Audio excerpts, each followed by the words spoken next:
তোমার তো যোগ্যতার অভাব আছে দেখা যায়। তো মাঝি যাত্রীকে বলে, স্যার আমি তো মূর্খ লোক, লেখাপড়া নাই, তবে আমি কিছু সাঁতার জানি। জনাব আপনি কি সাঁতার জানেন? না তো, আমি তো সাঁতার জানি না। কয় আমি যে জানি না, আমার কিছু একটা বাঁচার ব্যবস্থা আছে, কিন্তু আপনি যে ভদ্রলোক স্যার, আপনি তো একবারই বৃথা, আপনি তো কোনোভাবেই বাঁচার কোনো রাস্তাই নাই। আমি তো সাঁতার জানি, সাঁতরাইয়া আল্লাহ যদি আমার বাঁচায়, সাঁতরানো ছিল আমি পারে যেতে পারবো, কিন্তু আপনি তো যেই ভদ্রলোক, যে স্যার, আপনার তো একবারই উপায় নাই। এখন এইরকম এই ভদ্রলোকের মতন এইরকম নিদান যদি আমাদের সামনে আসে, আমরা যদি এরকম নিদানে পড়ে যাই, সাঁতার না জানুন না লোকটার মতন আমাদের বিপদ হবে না? হবে কি না? এই ছোট্ট কথাটা, এই জ্ঞানটা কি আমরা সবার আছে না? যদি থাকে তাইলে কিন্তু যাররা যাররা পরিমাণ হিসাব আপনাকে দিতেই হবে। আপনি যদি শীত অনুভব করার জ্ঞান আপনার থাকে, গরম অনুভব করার জ্ঞান যদি আপনার থাকে, অন্ধকার এইটা যদি আপনি বোঝেন, আলোকিত ফর্সা এই জিনিসটা যদি আপনি বোঝেন, এই 4-5টা জিনিস যে বোঝে তার জন্য হিসাব খারাপ, ঠিক কি না?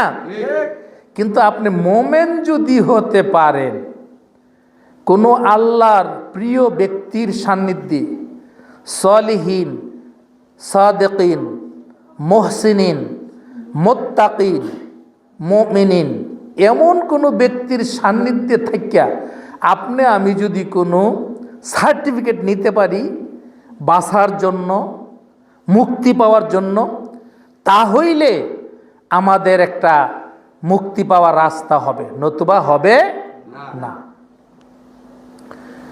এই রকম ব্যক্তিদের, সলিহিন, সাদেকিন, মুহসিনিন, মুত্তাকিন, মুমিনিন, এই লোকগুলির কোথাও কোনো বিপদ হবে না। তারা আল্লাহর সিলেক্টেড বান্দা, তারা আল্লাহর প্রিয় বান্দা, তারা আল্লাহর বন্ধু। তাদেরকেই আমরা কোরআনের ভাষায় বলি ওলি। বলেন আলহামদুলিল্লাহ।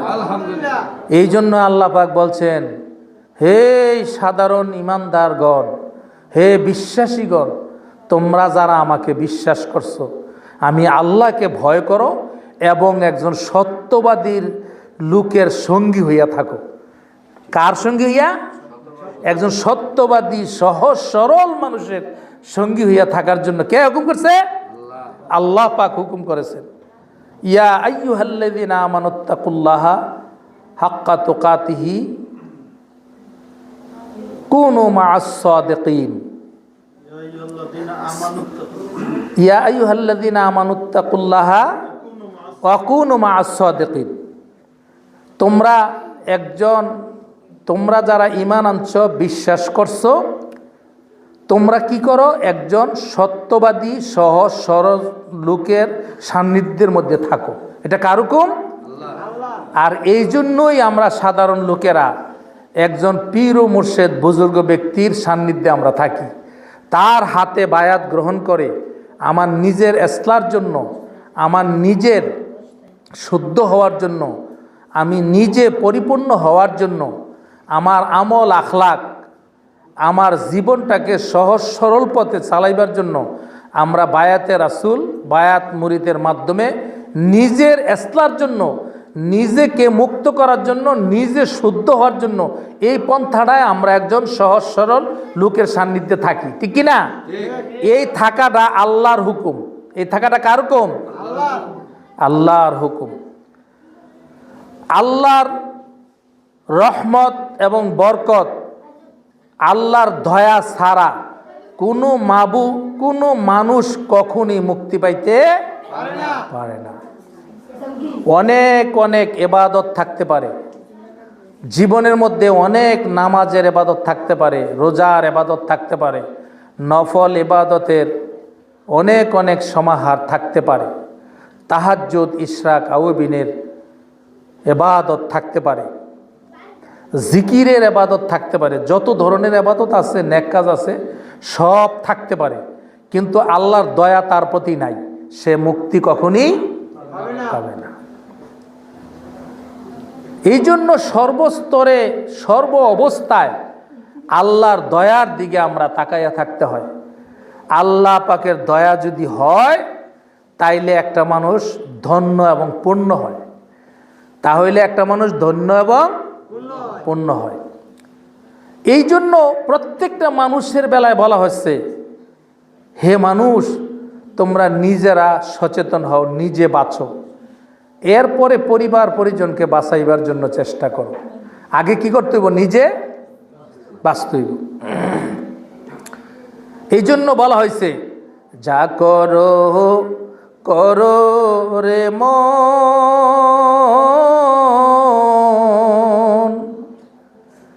নিজের কথা রেখো স্মরণ বরাবরই। যা করো করো রে মন,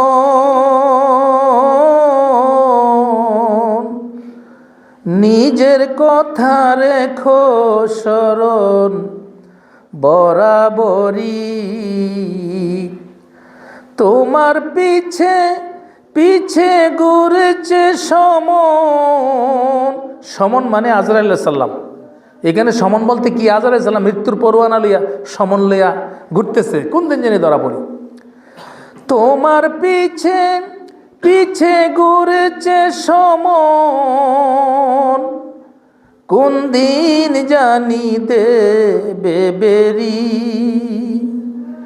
ওরে ও মন, কোন দিন জানি দেবে বেরি। দেখ না রে মন, যাক মারি এই দুনিয়াদারি। ভাই বেরাদর বন্ধু জনা,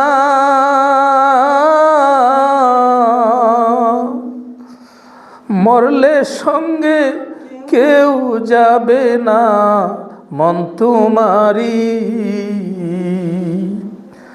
ভাই বেরাদর বন্ধু জনা,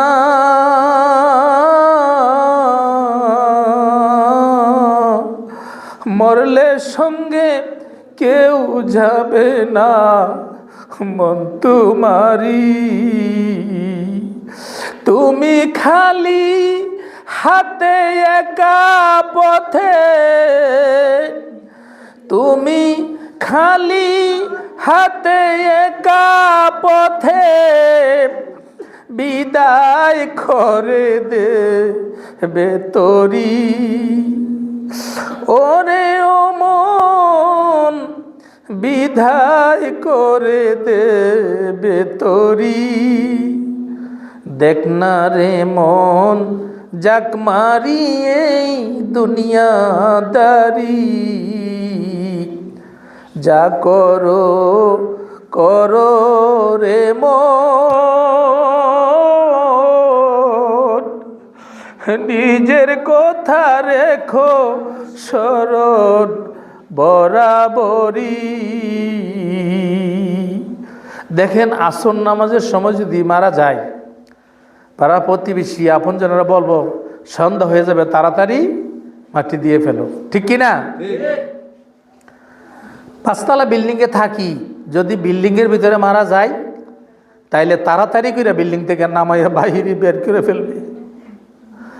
আর যদি বাহিরে মারা যায়, দ্বিতীয়বার আর পাঁচতলা বিল্ডিংয়ে তোলা হবে না, নিবে না। নিবে নাকি? নেওয়ার বিধান আছে নাকি? আহা, এই দুনিয়া দেখছেন নি অবস্থাটা কি? তাইলে নিজের কথা স্মরণ করার জন্য বলছে। দুঃখের বিষয়, আজকে আমরা আলেম সমাজ, সাধারণ লোকেরা তো সাধারণ জ্ঞানের অধিকারী, সাধারণ মানুষ থেকে আলেম সমাজ একটু জ্ঞান বেশি রাখে, ঠিক কিনা? এই জন্য তো তারা আলেম, এই জন্য তো তাদেরকে মাওলানা আমরা বলি, ঠিক না? দেখেন, আজকে অধিকাংশ মাওলানারে আমরা আত্মহারা হয়ে গেছি। নিজে যে মর্ম, নিজের যে ত্রুটি আছে, ভুল আছে, এইগুলির দিকে খবর নাই। আরেকজনের ভুলের জন্য তারে ফিডাই, তারে মারি, তারে সংশোধন করতে যাই। দেখছেন নি অবস্থাটা কি? অথচ আল্লাহ কি কইছে, আগে নিজেকে সংশোধন করো, এরপরে তুমি নিজে সংশোধন হওয়ার পরে তোমার পরিবার পরিজনকে সংশোধন করার চেষ্টা করো। আর এখন দেখেন, আমি নিজে হয়েছি আলেম নামের জালেম, আমি আবার আরেকজনকে শুদ্ধ করার জন্য তার জীবন বিপন্ন করতে চাই, তাকে মেরে ফেলতে চাই। হইতেছি কিনা? আমি একটি সূরা পাঠ করেছিলাম, সূরাতুন নাস। সূরার নাম কি? সূরাতুন নাস। নাস শব্দের তো মানুষ, মানুষের সূরা। মানুষ যে কি প্রকৃতির তার বর্ণনা করা হয়েছে। এখানে 6টা আয়াত আছে, 6টা আয়াতে বর্ণনা করা হয়েছে।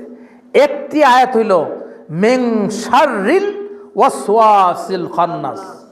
মানুষ হইল সেই জাতি যাকে খন্নাসে ভর করে আছে, যাকে খন্নাসে ওয়াসওয়াসা দেয়, খন্নাসে কুমন্ত্রণা দেয়। ঠিক কি না? একটি মানুষ দুইটি সত্তার অধিকারী। একটি সত্তা হচ্ছে পরম, একটি সত্তা হচ্ছে জৈবিক। একটা হইল রুহু, একটা হইল নফস। একটা পরমাত্মা, একটা হইল জীবাত্মা। বিভিন্ন নামে বলা হয়, কিন্তু জিনিস কয়টি? দুটি। কথা বলতে হবে, জিনিস কয়টি? একটি পরমাত্মা যেটাকে রুহু বলা হয়, আর একটা হলো জীবাত্মা যেটাকে নফস বলা হয়। রুহের কোনোদিন মৃত্যু হয় না, মৃত্যু হয় নফসের। কার মৃত্যু হয়? নফসের। আব্দুর রহমান নামে এক লোক মারা গেল। আব্দুর রহমান মারা যাওয়ার আগে তার যে হাত, পাও, চোখ, কর্ণ, নাসিকা, যে অঙ্গ প্রত্যঙ্গগুলি ছিল, আব্দুর রহমান মারা যাওয়ার পরেও দেখা গেছে এই অঙ্গ প্রত্যঙ্গই আছে। তাইলে মারা গেল কি? আব্দুর রহমান মারা যাওয়ার আগে যেই অঙ্গ প্রত্যঙ্গগুলি ছিল, তার দেহ ছিল, সবই তো আছে। তাইলে মারা গেল কি? মারা গেল আব্দুর রহমানের যে নফস, সেটা মারা গেছে। আর আব্দুর রহমানের যে রুহু, সেটা চলে গেছে। এই রুহু চিরন্তন, অম্লান। এই রুহু জাতের, আল্লাহ পাকের জাতের একটা অংশ। আর নফস হইল জীবের একটা অংশ, সেটাকে জীবাত্মা বলা হয়। এই নফসের, রুহের কোনোদিনই বিচার হবে না। রুহুটা পরম, পরমের কোনোদিন বিচার হয় না।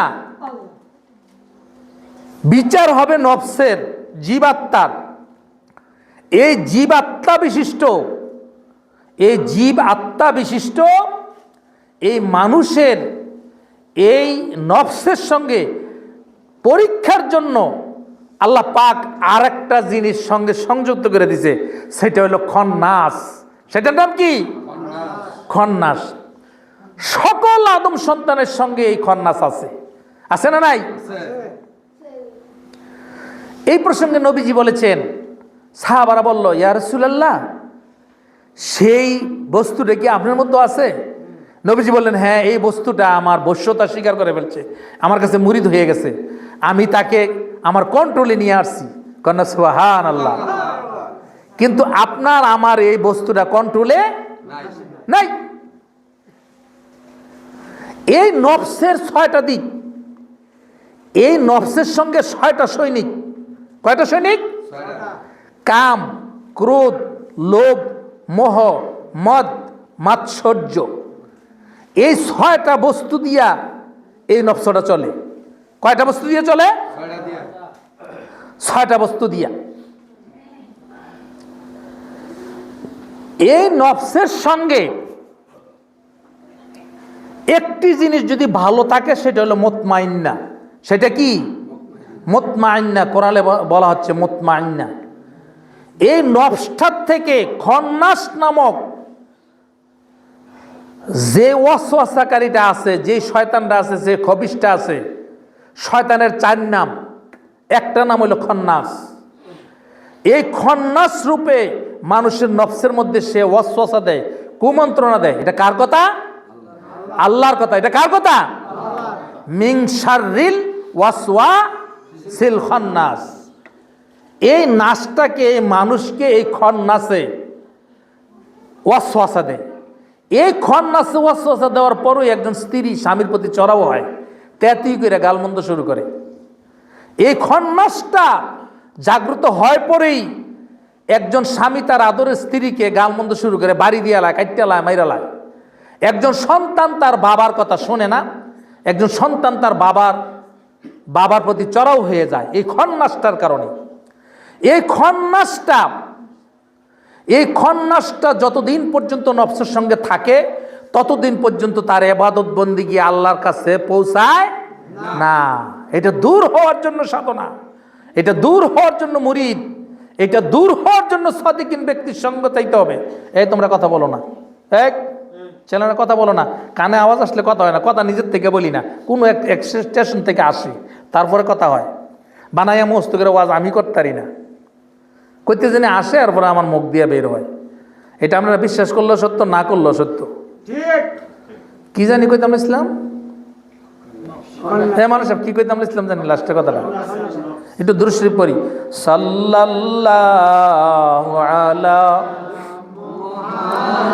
মুহাম্মাদ সাল্লাল্লাহু আলাইহি, সবাই পড়েন সাল্লাল্লাহু আলা মুহাম্মাদ সাল্লাল্লাহু ওয়াজাব শুকরু আলাইনা মাদা লিল্লাহি দাঈ সাল্লাল্লাহু আলা মুহাম্মাদ সাল্লাল্লাহু আলাইহি সাল্লাল্লাহু আলা মুহাম্মাদ সাল্লাল্লাহু আলাইহি। আজকে যেহেতু অন্যান্য আলেম ওলামারা এখনো আসেনি, তো